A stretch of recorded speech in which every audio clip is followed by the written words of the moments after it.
नमस्कार, आप देख रहे हैं इंडिया न्यूज डिजिटल प्लेटफॉर्म। मैं हूं निकिता रावत। आइए बढ़ते हैं विश्व की सबसे महत्वपूर्ण सुर्खियों की ओर।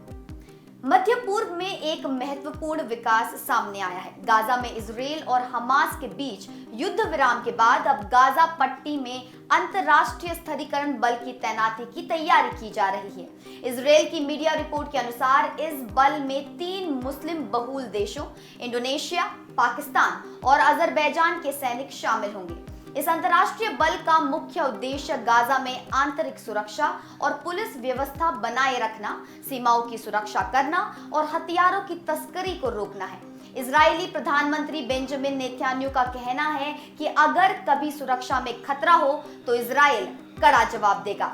नेतन्याहू ने स्पष्ट किया है कि इजराइल ही ये तय करेगा कि कौन से विदेशी सैनिकों को स्वीकार करना है और कौन को नहीं। बांग्लादेश में एक विवादास्पद घटना सामने आई है। बांग्लादेश की अंतरिम सरकार के प्रमुख मोहम्मद यूनुस ने पाकिस्तानी सेना के सीनियर अधिकारी जनरल शहीर शमशाद मिर्जा को एक किताब भेंट की। इस किताब के कवर पर जो नक्शा छपा गया है वो भारत के पूर्वोत्तर राज्यों को बांग्लादेश का हिस्सा दिखाता है। इस नक्शे में भारत के 7 पूर्वोत्तर राज्यों को ग्रेटर बांग्लादेश के रूप में चित्रित किया गया है। ये ग्रेटर बांग्लादेश की विचारधारा है जिसे कट्टरपंथी इस्लामी समूह समर्थन देते हैं। यूनुस की इस कार्रवाई से भारत में विरोध की लहर उठ गई है। भारत के विदेश मंत्रालय से अभी तक आधिकारिक प्रतिक्रिया नहीं आई है। हालांकि इस घटना ने दक्षिण एशिया में बांग्लादेश की पाकिस्तान और चाइना के साथ बढ़ती नजदीकियों को दर्शाया है। अमेरिकी राष्ट्रपति डोनाल्ड ट्रंप इस समय एशिया की महत्वपूर्ण यात्रा पर हैं। मलेशिया के दौरे के बाद अब वो जापान जाने वाले हैं। अपने मलेशिया दौरे के दौरान ट्रंप ने कई महत्वपूर्ण ट्रेड डील्स पर हस्ताक्षर किए हैं, विशेषकर रेयर अर्थ मिनरल्स के क्षेत्र में। ट्रंप का सबसे बड़ा दावा है कि उन्होंने थाईलैंड और कंबोडिया के बीच शांति समझौते पर हस्ताक्षर करवाए हैं। उनके अनुसार इस शांति समझौते में लाखों लोगों की जानें बच गई हैं। ट्रंप ने कहा है कि अमेरिका अब अफगानिस्तान से लेकर पाकिस्तान अफगानिस्तान सीमा तक कई क्षेत्रों में शांति लाने की कोशिश कर रहा है। उन्होंने अपने सोशल मीडिया पोस्ट में कहा कि वो बहुत सम्मानित महसूस कर रहे हैं।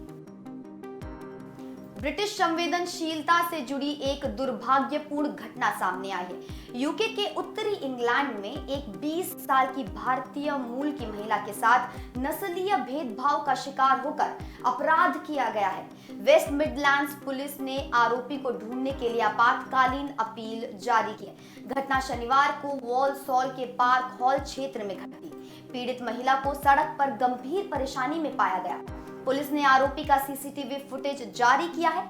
आरोपी के बारे में बताया गया है कि वो लगभग 30 साल का व्हाइट मेल है जिसके छोटे बाल हैं। डिटेक्टिव सुपरिटेंडेंट रॉनन टायरल ने कहा है कि ये बहुत गंभीर अपराध है और हर संभव कोशिश की जा रही है आरोपी को गिरफ्तार करने के लिए। पुलिस ने क्षेत्र में आईबी सीसीटीवी फुटेज जमा करने का आह्वान किया है। अमेरिकी विदेश मंत्री मार्को रूबियो ने भारत पाकिस्तान से संबंधित एक महत्वपूर्ण बयान दिया है।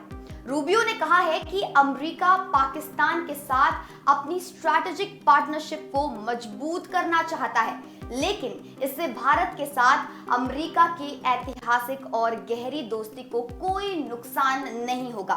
रूबियो का स्पष्ट संदेश है कि अमेरिका भारत से अपनी दोस्ती की कीमत पर पाकिस्तान के साथ संबंध नहीं बढ़ा रहा है।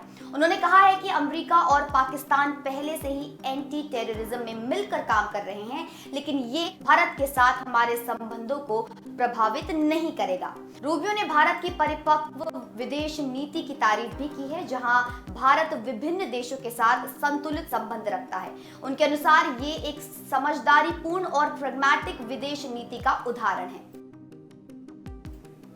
तो ये थी आज की प्रमुख अंतर्राष्ट्रीय खबरें। भू राजनीति से लेकर व्यापार तक, सुरक्षा से लेकर मानवाधिकार तक पूरे विश्व में महत्वपूर्ण घटनाएं घटित हो रही हैं। आप जुड़े रहिए हमारे साथ सभी ताजा तरीन विश्व समाचारों के लिए।